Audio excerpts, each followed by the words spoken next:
Senhor esteja convosco. Ele está no meio de nós. Proclamação do Evangelho de Jesus Cristo segundo Mateus. Glória a vós, Senhor. Naquele tempo, Jesus disse a seus discípulos: se o teu irmão pecar contra ti, vai corrigi-lo, mas em particular, a sós contigo. Se ele te ouvir, tu ganhaste o teu irmão. Se ele não te ouvir, toma contigo mais uma ou duas pessoas, para que toda a questão seja decidida sob a palavra de 2 ou 3 testemunhas. Se ele não vos der ouvido, dize-o à igreja. Se nem mesmo a igreja ele ouvir, seja tratado como se fosse um pagão ou um pecador público. Em verdade vos digo, tudo o que ligardes na terra será ligado no céu, e tudo o que desligardes na terra será desligado no céu. De novo eu vos digo, se 2 de vós estiverem de acordo na terra, sobre qualquer coisa que quiserem pedir, isso lhes será concedido por meu Pai que está nos céus. Pois onde 2 ou 3 estiverem reunidos em meu nome, eu estou aí no meio deles. Palavra da salvação. Glória a vós, Senhor. Aleluia, aleluia. Aleluia, aleluia. Aleluia, aleluia, aleluia. Aleluia, aleluia, aleluia, aleluia. Sentados. Crianças, também vocês sentadas. Combinado? No colo da mamãe aí, do papai. Num tempo de profundo silêncio. Agora é hora de rezar, de meditar a palavra. Depois vocês brincam. No silêncio agora, todos nós na igreja rezamos, pedindo ao Divino Espírito Santo que nos auxilie, nos mostre o sentido da palavra que foi proclamada. Rezemos. Amém.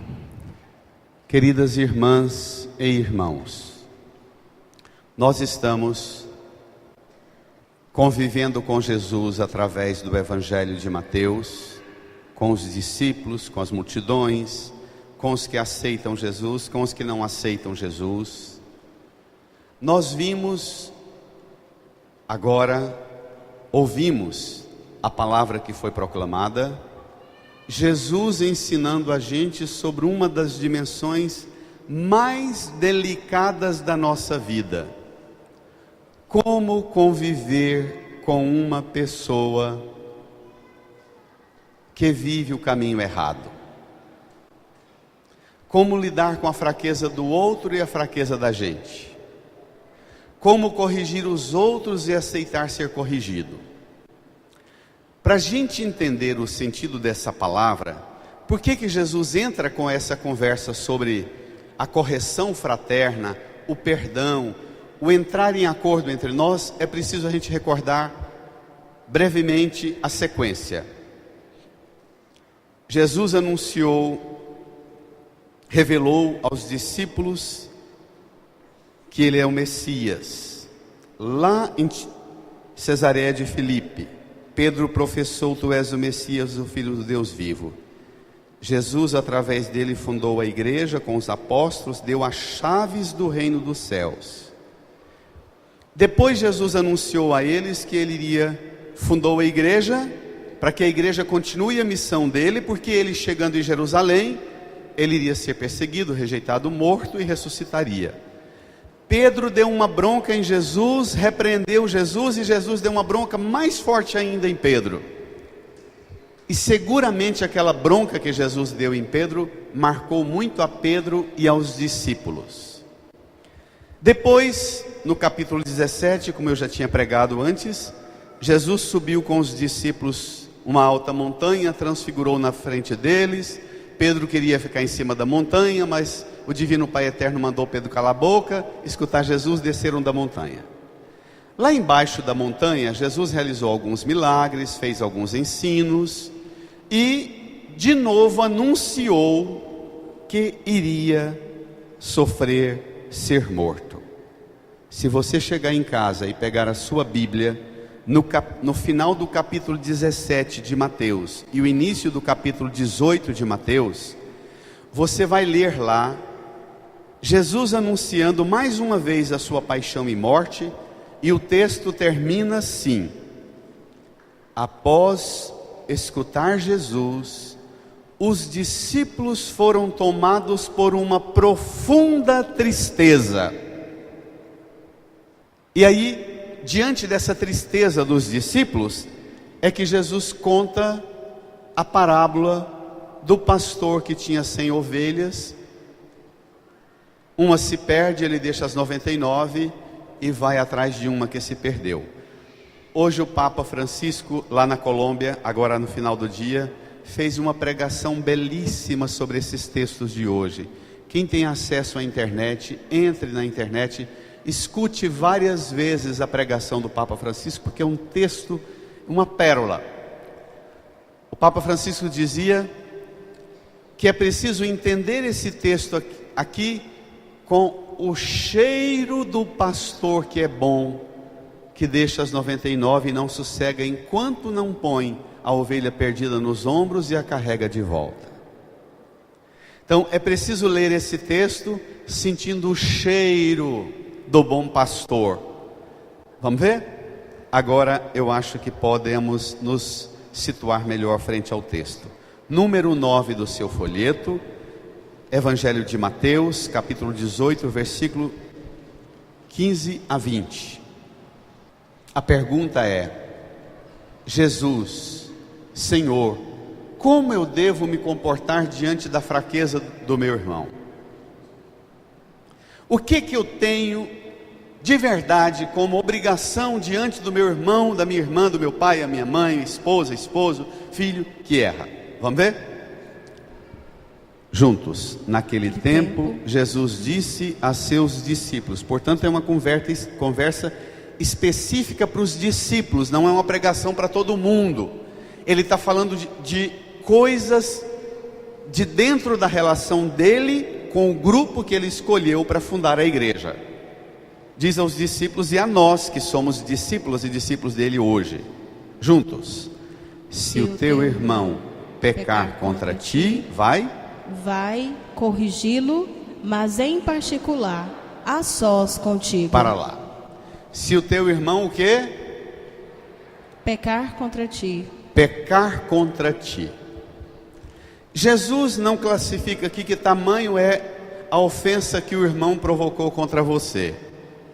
De 0 a 1000, todas as ofensas recebidas. Se o seu irmão, se alguém te ofendeu, se alguém pecou contra você, machucou você, feriu você, decepcionou você, magoou você, provocou uma ferida em você, vai corrigi-lo em particular. Aqui a gente já começa a mexer e a desmantelar as regras de nossas convivências e colocar uma regra nova, a do Evangelho. Porque quando alguém peca contra nós, muitas vezes a pessoa que nos ofendeu é a última a ficar sabendo que nós estamos magoados, não é? A primeira coisa que a gente faz é pegar o zap e passar uma mensagem: olha, reze por mim, eu estou magoado demais, chateado demais. Aí você fala às vezes para 1 ou 2 pessoas, ou num grupo que tem só os amigos seus, e eles começam a propagar, jogar a farinha no ventilador e o trem se alastra. Lá na frente, daqui um tempão, aquela pessoa diz: o que será que o Antônio tem comigo? O que aconteceu que ele fechou o coração? E algumas pessoas mais próximas dele não têm me tratado. Alguém assim, nem preocupado com o trem, diz assim: Ixa, sabe aquele dia que você falou tal coisa no telefone, ou numa mensagem no Zap, lá no almoço, lá na casa da sua mãe, aquele dia que você falou tal coisa, você feriu profundamente ele. Às vezes ocorre da gente magoar e ferir as pessoas sem a gente nem perceber o tamanho da ferida que a gente provocou.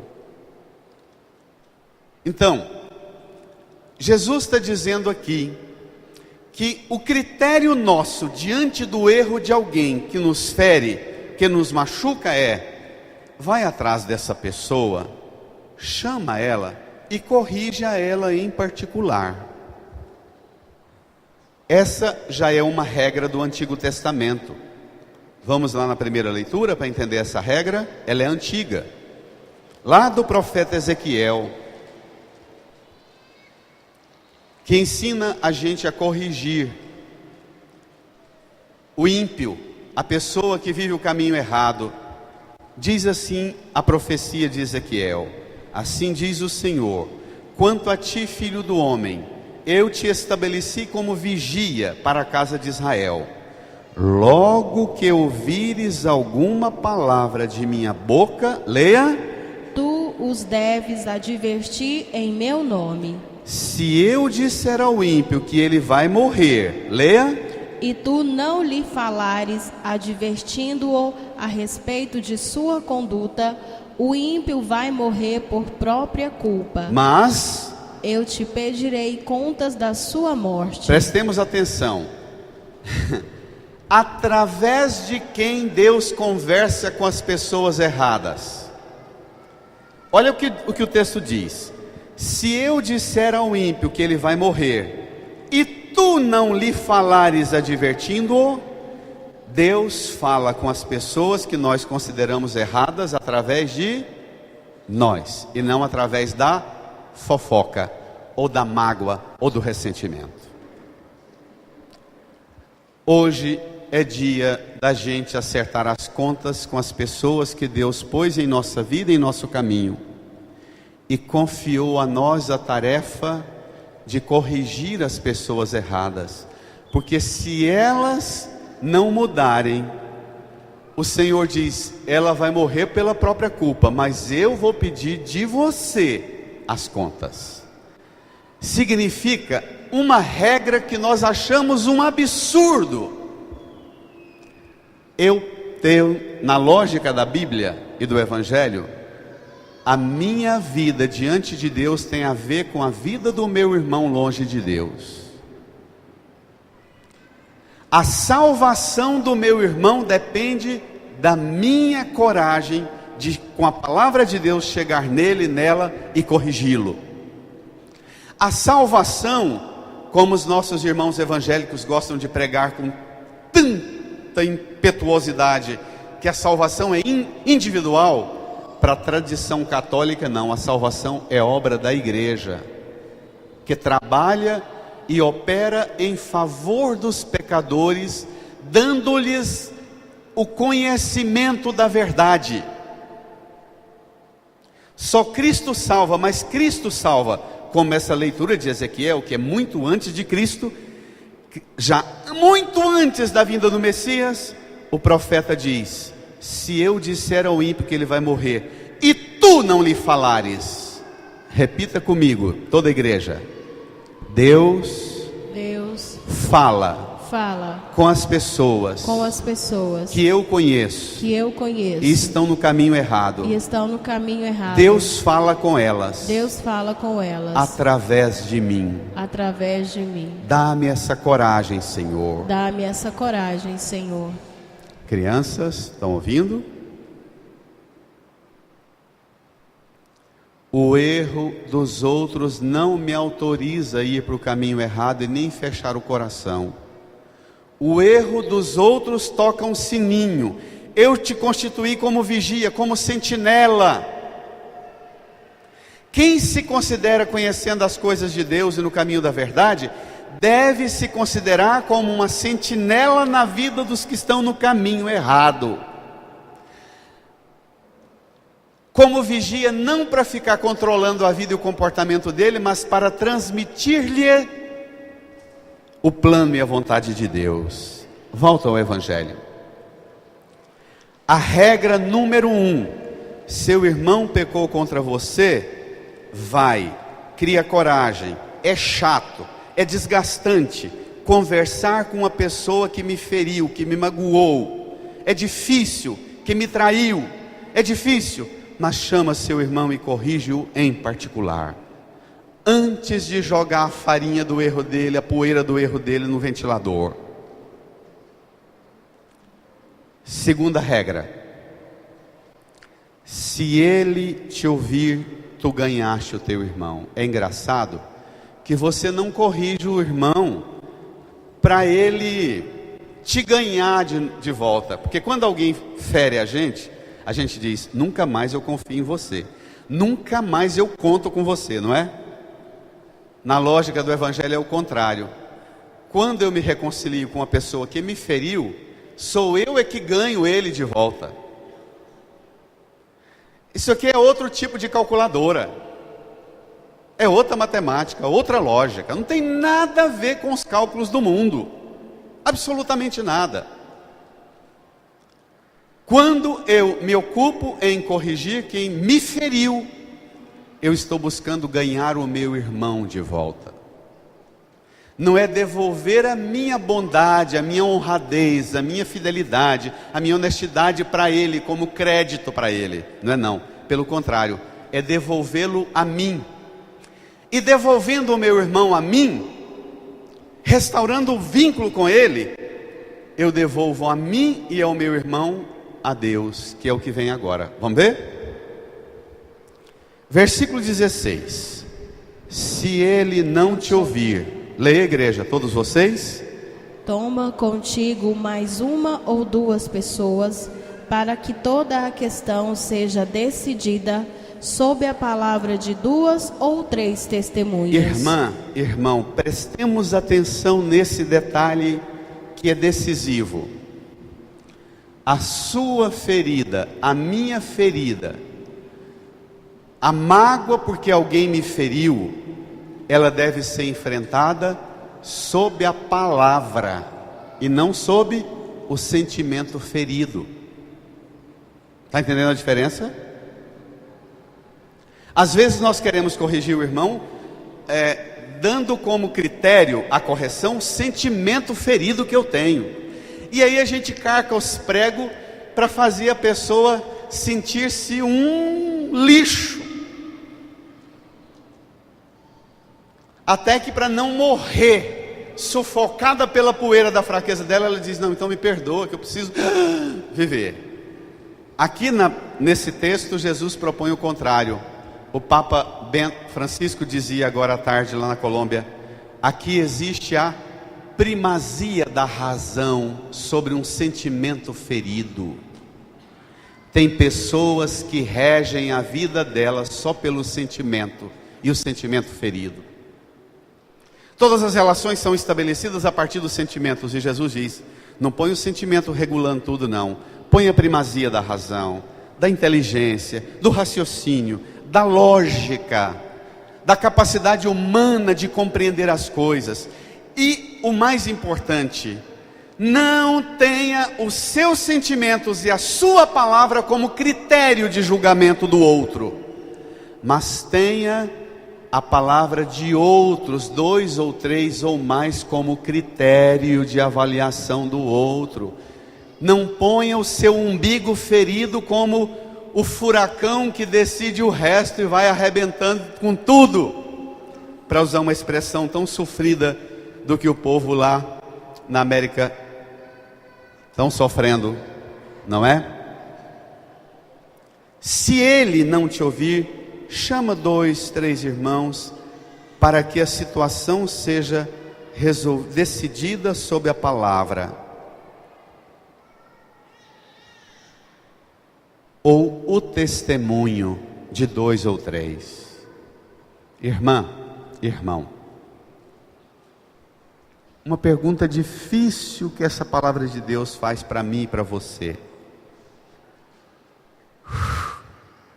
Você conta com a ajuda de alguém para te ajudar na reconciliação com as pessoas que te ofendem? Você busca ajuda? Ou você busca apenas quem fique do partido seu? Porque geralmente nós estabelecemos, sobretudo na igreja, na família, partidos, não é? Quem está a favor do fulano, quem está a favor de mim, não é? Quem está a favor de você que foi ferido, quem a favor do outro que feriu. Nós dividimos as nossas relações em partidos, em bancadas. E ainda ficamos magoados por aqueles que estão do lado de lá. Jesus propõe outro critério.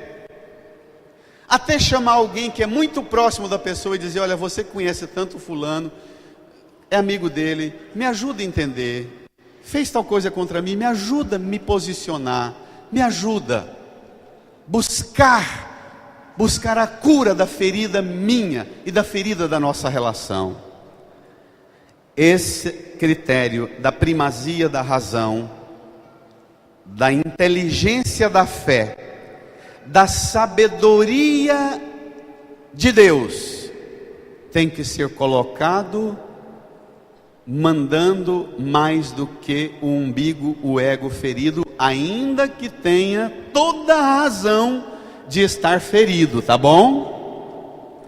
Porque Jesus fala: se o teu irmão pecar contra ti, Jesus está reconhecendo que ele errou, que ele te ofendeu, que o que fez contra você é grave. Jesus não está minimizando o que ele fez contra você, não, o que ela fez. Ele, pelo contrário, está dizendo a você e ajudando você a identificar a gravidade. Mas Jesus também está ajudando você a identificar a grandeza e a nobreza do enfrentamento ante a gravidade do erro. Amém.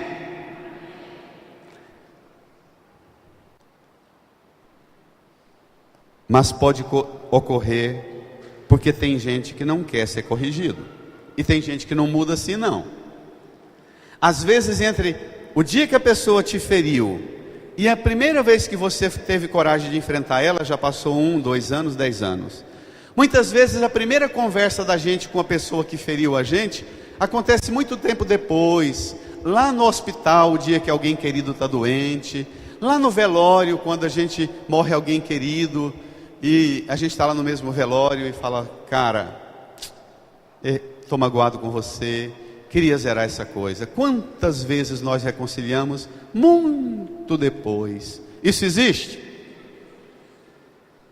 E aí você busca reconciliar, entender, mas passa 2 anos, 3 anos, lá vem lascando de novo e errando. Você chama 2, 3 pessoas, um grupo, na igreja, na família, corrige a pessoa, passa 5 anos, 10 anos, ou às vezes uma semana, e ele cai de novo. Terceira etapa do enfrentamento nobre, a maneira nobre de lidar com a fraqueza do outro. Vamos ver? Versículo 17. Se ele não vos der ouvido, dize-o à igreja. A igreja, portanto, é a instância superior na nossa vida. É a igreja que decide conosco e para nós as dificuldades de nossas relações humanas. Está claro, igreja? Está claro? O papel da igreja em nossa vida é ser a instância superior de decisão. Primeiro eu, que não é o mais importante. Segundo, eu e os próximos a mim, que ainda não é a instância mais importante. Terceiro, eu como a igreja. Dize-o à igreja. Continua: se nem mesmo a igreja ele ouvir, seja tratado como se fosse um pagão ou um pecador público. O que significa isso?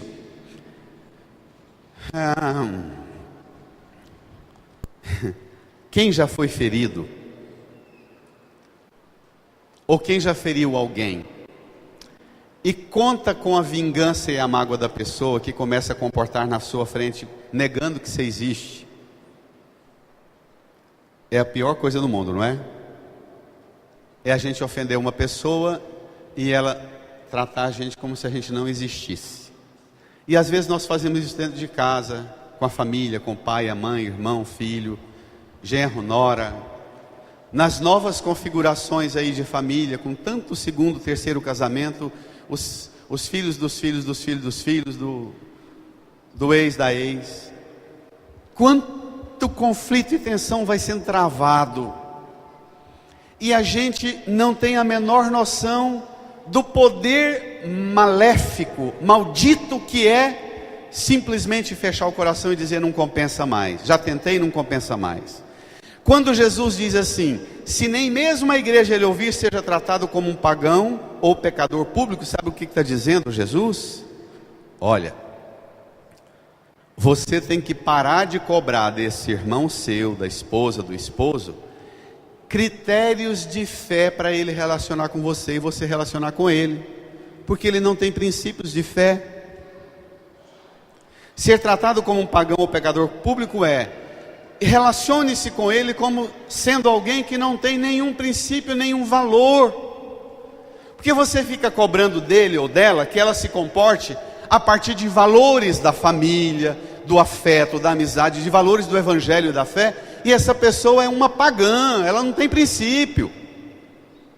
Seja tratado como um pagão compreenda que antes de cobrar dela, que ela comporte diante de você, do jeito que Jesus manda você se comportar, você tem um trabalho muito maior, antes de dar a ela regras de comportamento mudado, você precisa, num longo caminho, dar a ela Cristo. E às vezes esse caminho de dar Cristo à pessoa demora anos e anos, porque ele vem pela palavra, mas ele vem muito mais ainda pelo testemunho, e às vezes demora anos. Quando Jesus diz, seja tratado como um pagão ou pecador público, não é te dando uma carteirinha, te autorizando a não contar mais com essa pessoa e cartão vermelho, está expulso do campo, acabou. Jesus está dizendo, a partir de agora você tem que ter outro critério. Oi? Converse com essa pessoa, convive com essa pessoa, considerando que ela é uma pagã, um pecador público, que ela não tem valores nem princípios. Considere isso, parta disso,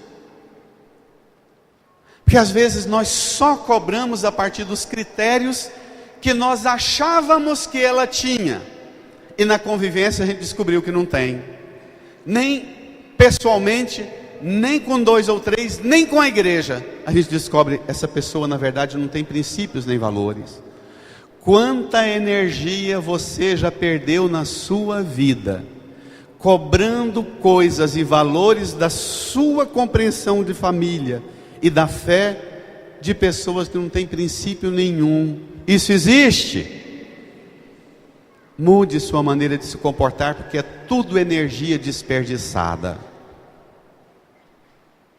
E passe a investir a energia noutra forma, a dar testemunho de Cristo para essa pessoa, até que um dia ela aceite. E aí vai começar lá do zero a relação. Diz Jesus assim, vamos ver? Em verdade, versículo 18, todo mundo lendo, vai Sandra. Em verdade vos digo, tudo o que ligardes na terra será ligado no céu, e tudo o que desligardes na terra será desligado no céu. Irmãs e irmãos, essa semana rezando esse texto, eu passei assim por uns momentos de nostalgia, porque meditando essa palavra a gente vai recordando todos os relacionamentos que a gente teve na vida, na família, desde a infância, e eu fui lembrando de tantas situações que eu poderia e deveria ter tido atitudes muito mais próximas de Cristo, mais sensatas de acordo com a fé.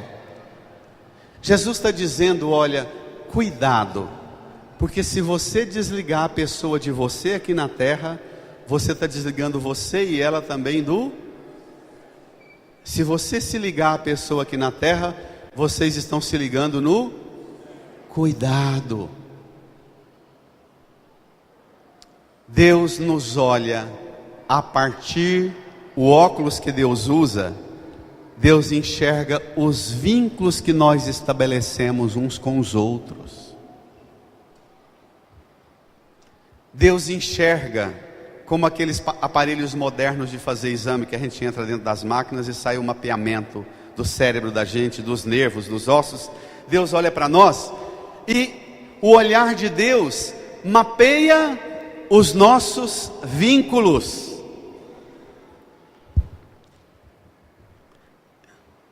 Pode pegar pesado? Pode? Irmão,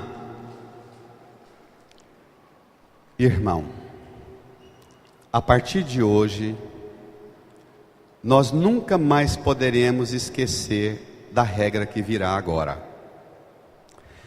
Talvez a sua vida esteja uma bagunça, exatamente porque você tem rezado o Pai Nosso.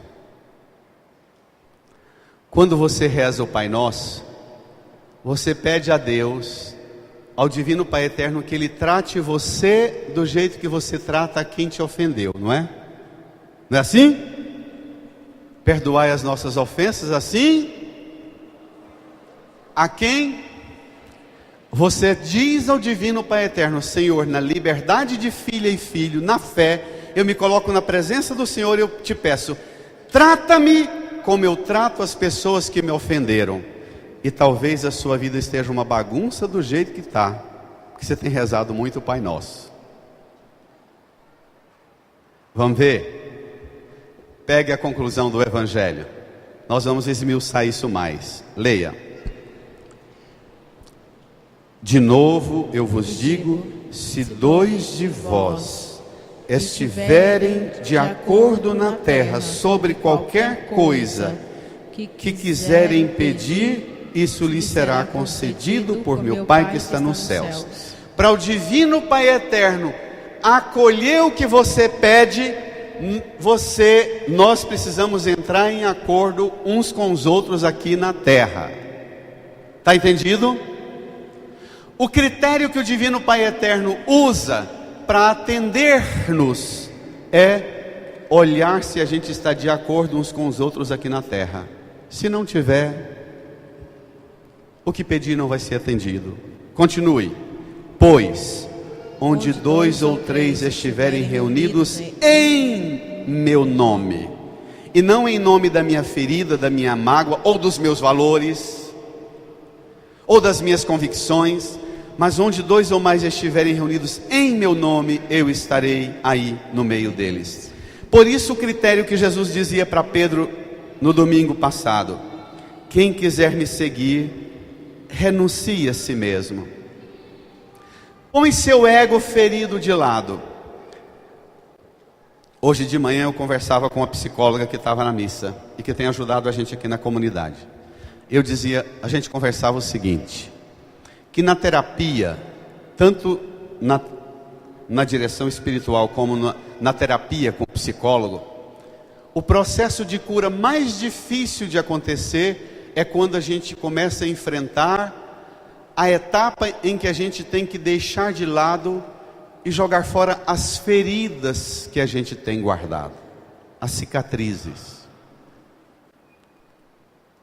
No processo de libertação e de cura, a etapa mais difícil é exatamente quando chega: o que eu vou fazer com as ofensas que eu recebi, com as decepções que eu tenho da vida, com as mágoas que eu tenho comigo, com Deus, com as pessoas. Esse é o processo mais difícil no processo terapêutico, espiritual, psicológico, emocional. Tem pessoas que o troféu que elas carregam para o resto da vida é: aquele caboclinho nunca mais vai ter a minha confiança. Aquela pessoa, vou conviver com ela, vai estar na minha casa, vai conviver, vou na casa dela, mas ela nunca mais será considerada por mim.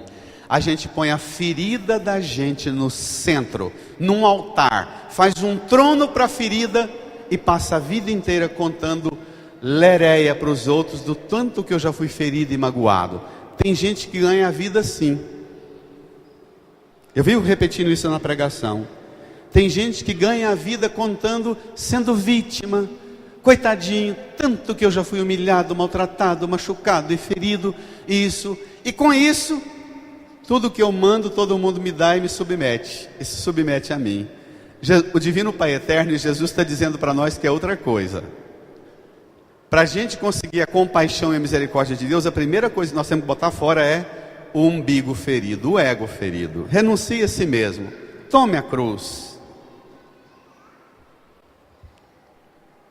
Irmã, voltemos ao Pai Nosso. Quando você reza ao Pai Nosso, você diz ao Pai Eterno: trata-me, Senhor, como eu trato a quem me ofendeu. Você não só pede, como autoriza o Divino Pai Eterno mandar para você tudo que você tem mandado para quem te ofendeu. Está claro? Para que você não seja enganada na fé, para que você não reze de uma maneira errada, para que você não tenha uma fé que não se aplica na sua vida de forma concreta. É que Jesus está falando isso para nós hoje. Cuidado, cuidado. Antes de rezar, avalie os relacionamentos seus. Jesus diz isso para nós hoje. E parta primeiro, antes de levantar as mãos ao Divino Pai Eterno, pergunte-se: como é que eu estendo a mão para quem me ofendeu? O que eu vou receber do Divino Pai Eterno é proporcional ao que eu ofereço a quem me ofendeu. Se você não está entendendo isso, direi a você: olhe aqui para a cruz. Olhe para a cruz. Jesus na cruz diz para mim, diz para você: eu ofereço meu sangue, minha vida, meu sacrifício, minhas feridas, minha dor, para que você seja curado dos seus pecados, das suas fraquezas, você seja perdoado, para que você encontre com Deus uma relação nova, e pelo poder do meu sangue, das minhas feridas, da minha morte, da minha ressurreição, você seja capacitado e qualificado a inaugurar um novo modo de se relacionar com quem te ofende.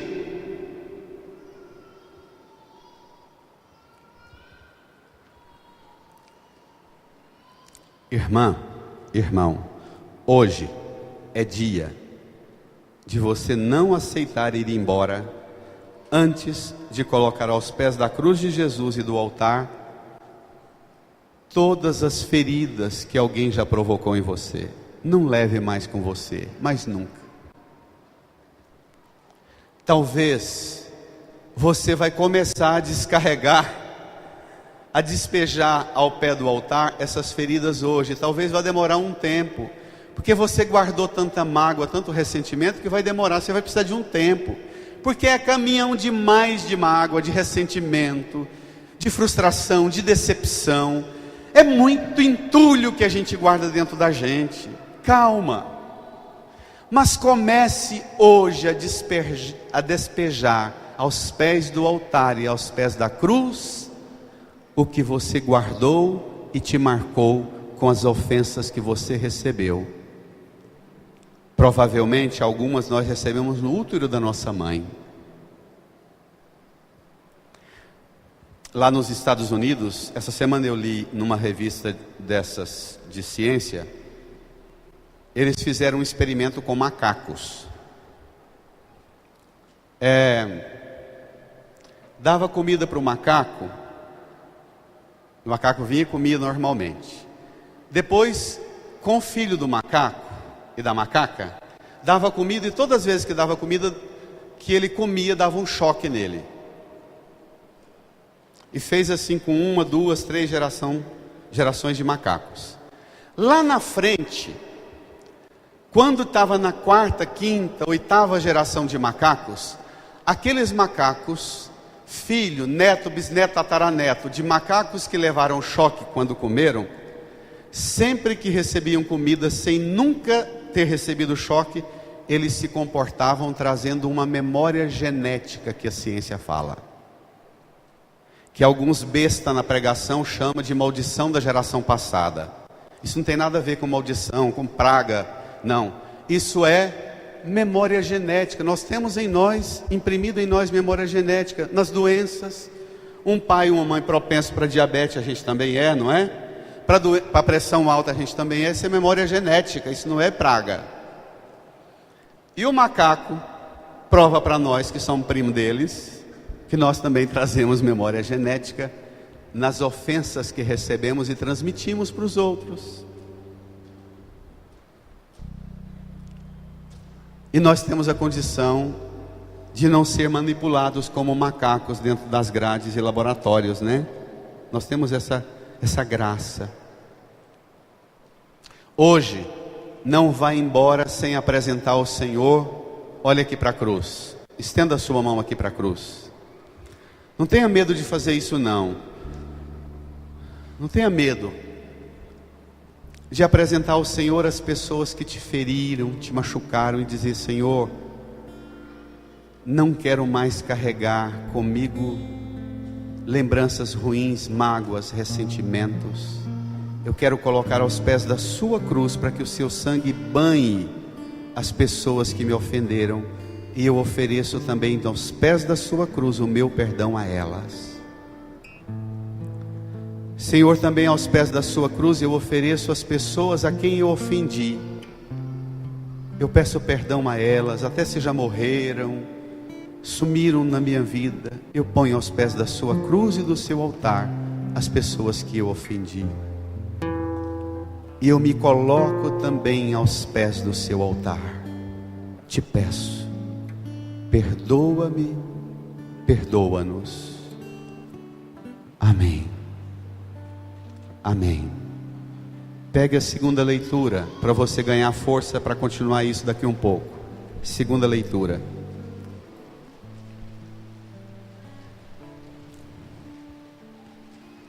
O que a gente está fazendo, o que nós estamos experimentando hoje, vale para dezenas de terapia com psicólogo, dezenas de dinheiro gasto com remédio que o psiquiatra recomendou. Nós temos hoje condições de ter uma experiência de cura e de libertação das feridas que nós recebemos e que nós provocamos. Veja o que Paulo fala. Leia. Irmãos, leia. Não fiqueis devendo nada a ninguém, a não ser o amor mútuo, pois quem ama o próximo está cumprindo a lei. De fato, os mandamentos, leia. Não cometerás adultério. Não matarás. Não roubarás. Não cobiçarás. Continue. E qualquer outro mandamento se resume neste: amarás ao teu próximo como a ti mesmo. O amor não faz nenhum mal contra o próximo. Portanto, o amor é o cumprimento perfeito da lei. Irmã, irmão, o Evangelho de João foi escrito uns 50 anos depois desse texto de Paulo. O Evangelho de João, ele dá uma catequese ainda mais profunda do que essa, porque no Evangelho de João Jesus fala: amai-vos uns aos outros, não como a si mesmo, mas como eu vos amei. Jesus apresenta uma medida infinitamente maior do que a forma com que se ama seu umbigo e seu ego. Hoje, agora à noite, eu preguei várias vezes, participei de várias celebrações nesse fim de semana com essa missa, mas agora, na hora da proclamação dessa segunda leitura, o Senhor disse a mim: o novo nome da lei é amor. Esse é o novo nome da regra. A religião não se baseia mais nas regras, nas opressões e nos critérios de rituais internos e externos. A religião se baseia em relação de amor, comigo mesmo, com o próximo, com a natureza que Deus criou e com Deus. Por isso, você vai hoje sair da igreja, quando chegar em casa, você vai tirar um extrato das contas que você tem no relacionamento com todo mundo, igual a gente faz no banco, e esse extrato vai estar zerado. Amém? Paulo diz: não fiqueis devendo nada a ninguém, a não ser o amor mútuo. Hoje você vai tirar o extrato do seu coração e da sua alma, vai dar ofensas e mágoas, pecados e erros zerado, amor infinito. Mas para isso, você tem que permitir que Jesus opere em você uma cura daquilo que você traz na sua memória afetiva, na sua memória genética, na sua alma, no seu espírito, no seu corpo, nas suas lembranças, ofensas que você recebeu e que você nem sabe que recebeu quando estava no ventre da sua mãe.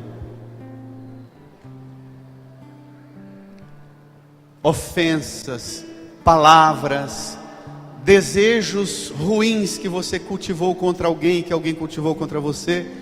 Hoje você pode se colocar diante do altar, e não mais só você contra quem te ofendeu, mas hoje você se torna intercessora e intercessor de cura, de libertação e de salvação das pessoas que te ofenderam e das pessoas a quem você ofendeu. Amém?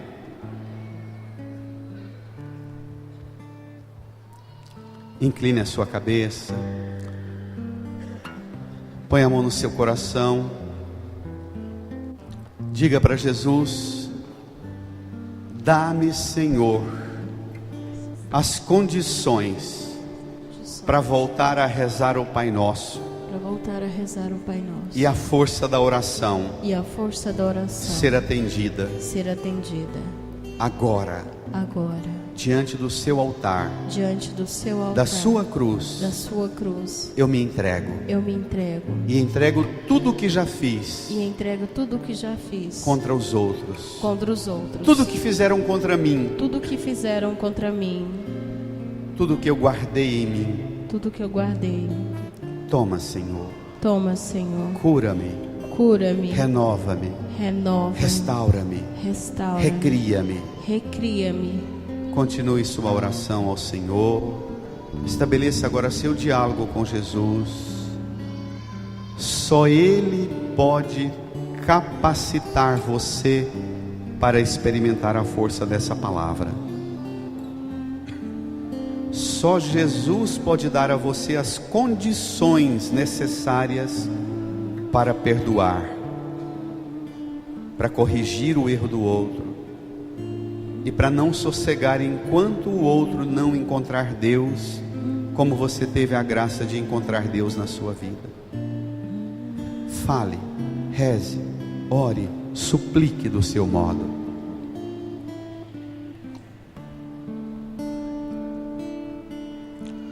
Restaura-me, Senhor, com teu Espírito, e minha alma reviverá.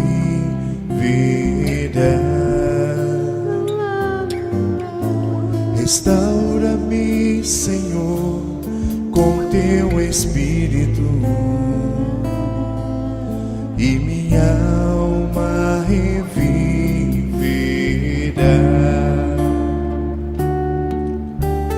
Para te adorar, para te louvar, restaura-me, Senhor Jesus.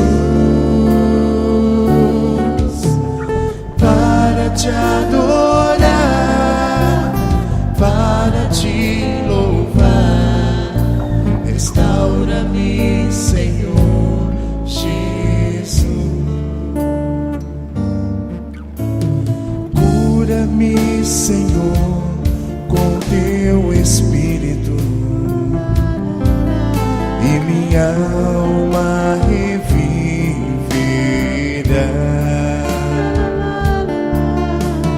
Cura-me, Senhor, com teu Espírito, e minha alma reviverá.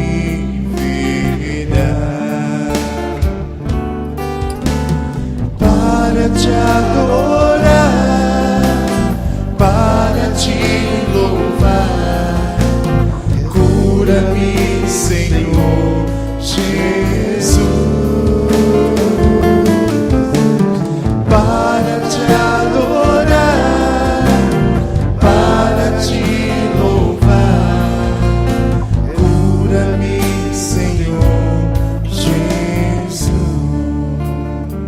Se você puder ajoelhar-se, se não puder ajoelhar-se, dobre sua cabeça, incline-se humildemente diante do altar e da cruz. Se você tem a graça de não ter feridas e traumas, comece a rezar pela sua família, pelos amigos seus que são marcados pelas feridas dos erros dos outros, pelas feridas que provocaram nos outros sentimento de culpa, de mágoa, de ressentimento. Comece a suplicar a salvação, a cura e a libertação das pessoas que você conhece e precisam experimentar esse amor que perdoa, que corrige, que dá Jesus.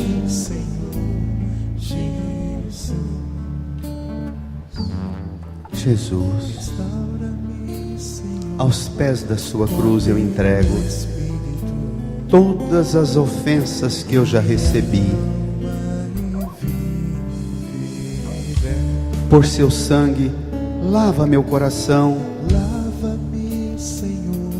lava meu coração dessas marcas, desses traumas, dessas feridas que eu guardo. E às vezes uma ferida escondida que é a indiferença, ignorar. Lava, Senhor, lava-me, lava as feridas dos corações das pessoas a quem eu ofendi. Eu peço perdão a elas através do Senhor. Aos pés da sua cruz eu peço que o seu sangue lave as feridas, as marcas, as mágoas que eu provoquei em quem quer que seja, merecendo ou não. Eu peço, purifica o coração delas de minhas faltas, purifica a lembrança delas das coisas ruins que eu fiz. Jesus, aos pés da sua cruz eu entrego hoje cada pessoa que já me ofendeu e que eu ofendi. E te peço, pela autoridade da sua palavra e do seu sangue, reconcilia-nos, reconcilia-nos, reconcilia-nos, Senhor. Reconcilia-me comigo mesmo, com a minha família, com a igreja, com o meu próximo. Por teu sangue, reconcilia-me, reconcilia-nos. Estenda a mão para a cruz, põe aos pés da cruz a reconciliação que você pede. Para te adorar, para te louvar, reconcilia-me, Senhor Jesus. Para te adorar, para te louvar, reconcilia-me, Senhor Jesus. Recebe-me, Senhor, por teu Espírito. Recebe-me, Senhor, por teu Espírito. Recebe meus pedidos de perdão e minha oferta de perdão.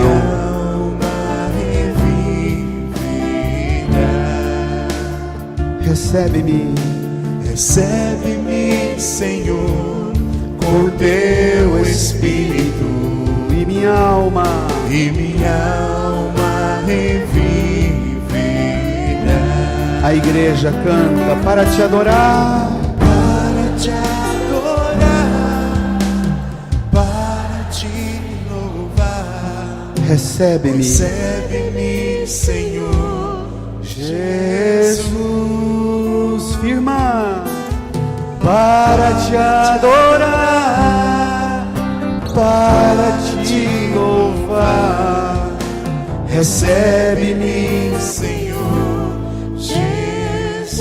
alegra-me, Senhor, de pé. Alegra-me, Senhor, com teu Espírito. Levante as mãos para o céu, alegra-me. Deixe o folheto no banco, erga as mãos livres para o céu e diga: Alegra-me, Senhor, com teu Espírito. e minha alma reviverá. E minha alma reviverá. É impossível para mim, mas para ti, Senhor, nada é impossível. Para te adorar. Para te adorar. Tá bonito, igreja, firma. Te louvar. Alegra-me, Senhor. Jesus. Só as vozes da igreja, bradas. Para te adorar, para te louvar.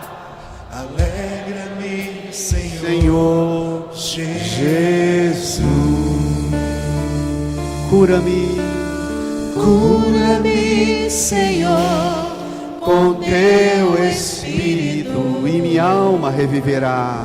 e minha alma reviverá. Cura-me das lembranças ruins, das feridas que eu nem sei que tenho. Cura-me, Cura-me, Senhor, cura quem eu feri, teu Espírito, cura quem me feriu, Senhor. e minha alma reviverá. Soltando a voz. Quem eu ofendi, quem me ofendeu, todo mundo adorando. Para te Adorar, para te louvar. Cura-me, Senhor Jesus. Põe a mão no coração. Para te adorar, para te louvar. Cura-me, Senhor Jesus. Comece a louvar e a glorificar o nome do Senhor que te restaurou, que te restaura. Seja o teu santo nome, Senhor. Glorifica o nome do Senhor. Agradeça a Jesus o sangue que Ele derramou, o único remédio capaz de curar as feridas, as ofensas recebidas e as ofensas provocadas nos outros. É o sangue dele. Louve o Senhor, glorifica o Senhor.